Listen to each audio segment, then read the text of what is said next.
கடலலை கொஞ்சும் திருச்செந்தூரில் விஸ்வரூபமே வேலையா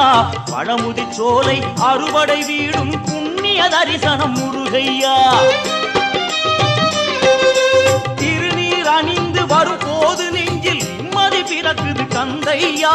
சுகனே சிவனார் மகனே உன்னை பாட பாட சுகமாகுதையா வேல் முருகா அரோகரா அரோகரா வேல் முருகா